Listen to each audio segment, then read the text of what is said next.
Shalom, selamat pagi. Sate pagi hari ini bertemakan berbaur tanpa terpengaruh.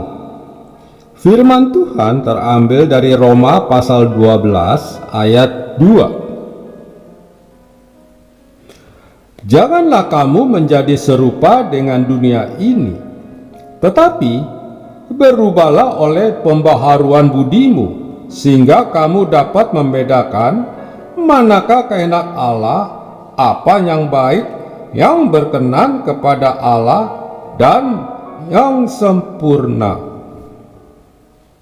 Aku baru saja selesai membersihkan ikan tongkol dan mengambil garam untuk melumuri ikan itu sebelum digoreng. Tiba-tiba adikku yang sejak tadi memerhatikan aku membersihkan ikan itu berkata, "Kak, ikannya hidup di laut, tetapi saat digoreng masih juga dilumuri garam.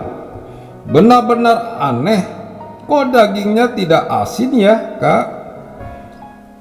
Awalnya aku anggap perkataan biasa aja, tetapi setelah kupikir-pikir, ada benarnya juga.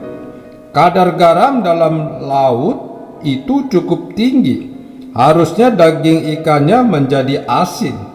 Ternyata pada insang ikan terdapat sel ion sites yang berfungsi sebagai memompa garam keluar dari tubuh ikan, sehingga daging ikan tidak asin sekalipun ia hidup di dalam laut. Tidak dapat dimungkiri bahwa lingkungan hidup sangat mempengaruhi karakter seseorang. Seseorang yang hidup di dalam lingkungan yang keras akan terbentuk menjadi sosok yang keras. Bahkan tidak sedikit orang yang terjebak di dalam kehidupan gelap karena hidup di dalam lingkungan yang seperti itu. Begitu mudah seseorang terpengaruh oleh suatu keadaan yang buruk. Sekalipun ada beberapa orang yang masih dapat mempertahankan dirinya, berbaur dan membiarkan diri terpengaruh oleh sesuatu itu tidak salah apabila hal tersebut adalah pengaruh positif.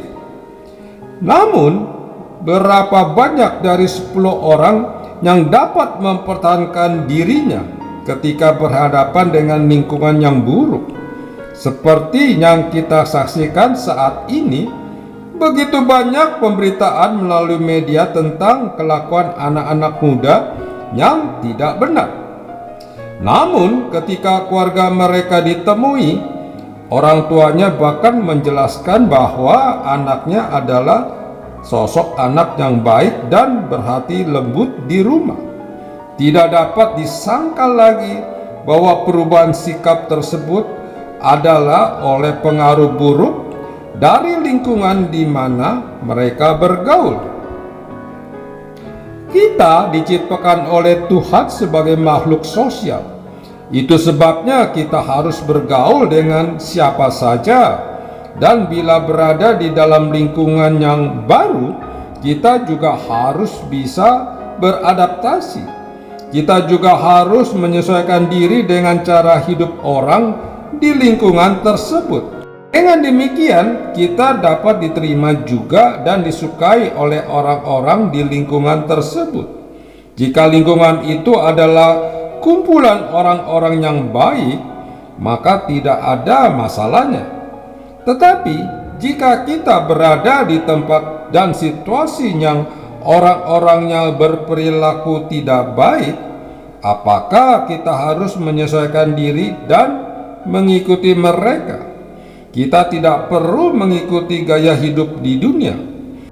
Sebagaimana ikan memiliki sel ion sites, seharusnya kita pun memiliki sel ion sites untuk memompa keluar semua pengaruh buruk dari dunia ini. Sel ion sites itu adalah firman Tuhan yang setiap hari kita baca. Firman Tuhan mengajarkan kita bagaimana hidup benar, sehingga sekalipun kita berada di lingkungan yang pergaulan yang tidak benar, kita tidak akan terpengaruh. Biarkan firman Tuhan hidup di dalam hati kita dan menghalangi hal-hal buruk memengaruhi kita. Amin. Mari kita berdoa. Bapa Surgawi, tolonglah setiap umat-Mu agar tidak terpengaruh oleh hal-hal yang buruk dimanapun mereka berada. Di dalam nama Tuhan Yesus, aku berdoa. Amin.